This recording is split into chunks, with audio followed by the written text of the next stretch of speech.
आप तो पीटीआई के सपोर्टर बज़ाहिर लग रहे हैं, उनके रंग, उनके झंडे जैसे रंग आपने पहने हुए हैं। नहीं, ज़रूरी नहीं है, रंग सारे हमारे पीपल्स अपने पार्टी के हैं। भी यही हैं। सारे हमारे अपने हैं। रंग से आप कोई आइडेंटिफाई नहीं कर सकते। अच्छा, वैसे किसके सपोर्टर हैं? इस्लाम पार्टी से। देखिए, मैं पाकिस्तान का सपोर्टर हूँ, किसी जमात का नहीं हूँ। जो पाकिस्तान के वोट किसे दिया था आपने? जो पाकिस्तान के लिए बेहतर फैसले करे वो उस जमात के साथ, जो किसी नज़रिए पे कायम हो उनके साथ।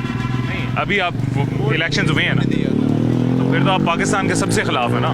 नहीं, पाकिस्तान के ख़िलाफ़ नहीं हूँ, लेकिन हमें चूँकि अंदाज़ा है कि जो मौजूदा सियासी निज़ाम है इसके साथ मुल्क के अंदर कोई तब्दीली नहीं आ सकती। लेकिन सर देखिए, मेरी बात सुने, जिस एक अब मैं हूँ, अपनी मिसाल देता हूँ, जिस बंदे ने वोट ही नहीं दिया, मैंने अगर वोट ही नहीं दिया मुल्क के लिए, अपना काम तो मैंने किया नहीं है, मैं बाकियों से कैसे सर ये एक्सपेक्ट कर सकता हूँ वो अपना काम करे? पिछले 75 सालों में क्या काम हुआ आप मुझे वो बता दें। किसी अच्छा। एक इलेक्शन में आप नहीं मुझे हुआ। बता दें कि फेयर एंड फैक्ट इलेक्शन हुए हैं, हाँ। उसके नतीजे में एक मुंतखब हुकूमत बनी हो। ठीक है, सारा पिछले कुछ planned 75 होता है। सालों में सर उन्होंने अपना काम नहीं किया, इसका मतलब हम अपना काम ना करें?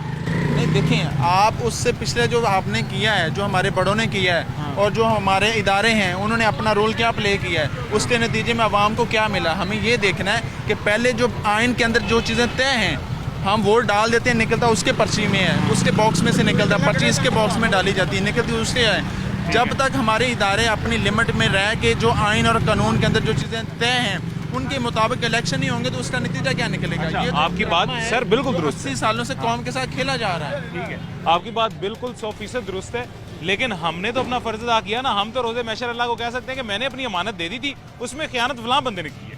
देखिए, अमानत से खयानत की फिर बात घुमा के उधर ले जाते हैं। मैं पहली सर बात उधर ये इससे है लेके आता हूँ, वोट ना देना सबसे आइन, गलत। पाकिस्तान के आइन के अंदर ये लिखा हुआ है कि एक एमएनए अपनी इलेक्शन कैंपेन पे 10 लाख से ज्यादा खर्च नहीं कर सकता। ठीक है। एक एमपी अपनी इलेक्शन कैंपेन में 5 लाख से ज्यादा खर्च नहीं कर सकता। ठीक है। जब एक अवामी नुमाइंदा जो इलेक्शन लड़ने के लिए एमएनए या एमपी की सीट के ऊपर आ रहा है, जब वो करोड़ों रुपए का टिकट खरीद रहा है उस पार्टी के साथ, करप्शन तो वहां से शुरू हो गई। फिर उसके बाद उसने गली मोहल्लों में अपने जो मुकामी जो वडेरे होते हैं, जो मुकामी चौधरी होते हैं, उनको मुंतखब करके ड्रामा करके दफातर खोल के लोगों को वोट के साथ डरा के धमका के बिरयानियाँ खिला के वोट खरीद लिया, तो कहाँ का इलेक्शन और कौन सा जो है वो तब्दीली आएगी मुल्क के ठीक अंदर? है, नहीं आएगी। आपकी बात बिल्कुल हजरत दुरुस्त है, मैं आपकी बात से डिनाई कर ही नहीं रहा हूँ, मैं डिसएग्री कर ही नहीं रहा हूँ। मैं सिर्फ ये कह रहा हूँ कि हम अब गिला करने के काबिल नहीं ना रहे हैं, क्योंकि हमने तो वोट दिया ही नहीं है। हम किससे गिला करें? हमें जब पता है कि हम इससे किसको बुरा कहें कि बुरे तो सबसे पहले हम बन गए वोट ना देके।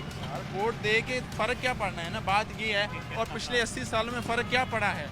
जब तक आप ना कन्विंस हो वो आपकी मर्जी है वैसे, लेकिन सबसे पहली गलती हमने की है वोट ना देके। हमने पहले दिया था वोट। अच्छा, हाँ, पिछले 1-2 इलेक्शन में हमने वोट डाला है, ठीक है। लेकिन कोई तब्दीली नहीं आई, तो फिर हम उस गुनाह में क्यों शामिल हों जिससे मुल्क के लिए, आवाम के लिए, कौम के लिए कोई बेहतरी नहीं निकल सकती ना। देखें, मेरी जब बात तक सुनिए। हम उस सिस्टम को ठीक नहीं करेंगे ना, तो उसके बाद हम जाके इलेक्शन कौम के लिए लड़े ना। ठीक है, उनको आपकी वोट बात- दें या सपोर्ट दें। जब हमारे इदारे अपनी लिमिट के अंदर रह के काम ही नहीं कर रहे, तो फिर इलेक्शन का आपको ड्रामा करने एक का क्या एक फायदा? छोटी सी बात में मेरे भाई आपको एक और बता दूं, आपकी बात बिल्कुल ठीक है, मैं एग्री करता हूं, लेकिन हम वोट ना दे के करप्शन करने वालों के लिए, धांधली करने वालों के लिए आसानी पैदा करते हैं। हम वोट देते हैं अगर तो उनके लिए मुश्किल हो। अच्छा, आप मुझे ये बताएंगे कि जो इस बार इलेक्शन हुआ उसमें पिछले इलेक्शंस की निस्बत कितनी कसीर तादाद में आवाम निकली है और क्या हुआ, और एक माह तक जो ये इलेक्शन कमीशन ने टोपी ड्रामा किया इस कौम के साथ, उसका जिम्मेदार कौन है?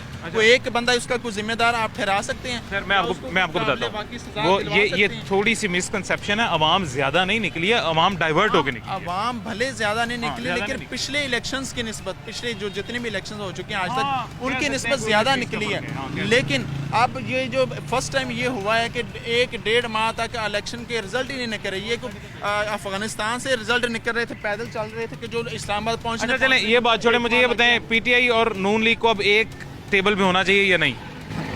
देखिए, ये तो वो आपने बात कर दी है कि जिसका कोई लॉजिकली कोई बनता नहीं है, कोलैबोरेशन नहीं बनता इनका।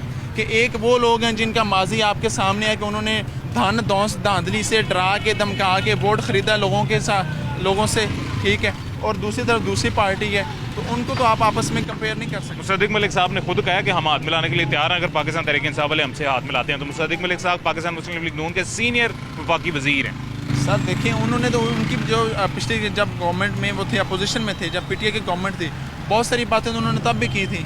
अमल दरामद कोलैबोरेशन का कहा था। अमल दरामद कहाँ पे हुआ उसमें? बाद पाकिस्तान तहरीक इंसाफ की तरफ से नहीं हुआ। सियासी जो नारे होते हैं ना, जो सियासी पार्टियों के या सियासतदानों के होते हैं, उनका अवाम की फलाह से मुल्क की बेहतरी के लिए आपको क्या लगता है, क्या बेहतर है एक साथ रहना या अलग-अलग रहना? सर मुल्क की बेहतरी के लिए मुझे लगता है कि सबसे पहले हमें ना इसका पूरे सिस्टम का जो है ना ऑपरेशन करना चाहिए, ठीक है। उसके बाद एक टेक्नोक्रेट गवर्नमेंट बने जो 3 से 5 साल के लिए हो। इस बात में से बताएं ना सर, इन दोनों बातों में से आप लंबी क्यों डिबेट में जा तो रहे हैं? मुल्क के लिए ये कुछ भी बेहतर नहीं है, ये इकट्ठे हो जाएं, ये तब भी एक है, ये अलग हो जाएं तब भी एक है। चलें। आप ही मुझे ये बताएं कि पिछले 40 सालों में बचपन से लेके हम ये सुनते आए हैं कि नून लीग पीटीआई को, पीपल्स पार्टी को घसीटती रही और नून लीग जो है वो पीपल्स पार्टी को लाड़काना की सड़कों से घसीट के उन्होंने मुल्क की जो लूटी दौलत थी वो निकालनी थी। ठीक हो गया, हम बचपन से यही सुनते आए हैं कि ये एक दूसरे के दुश्मन है। जब मफादात एक हुए तो ये दोनों एक हो गए। तो फिर आवाम को नारों के अंदर बेवकूफ़ बना के क्यों ये लूटते रहे हैं? वो बिल्कुल तो फिर इसका बात ये है कि ये अंदर के इनके मफादात जब एक हो जाते हैं तो ये अपने दुश्मन को भी अपने गले लगा लेते हैं, और जब मफादात ना हो तो फिर ये एक दूसरे के खिलाफ हैं।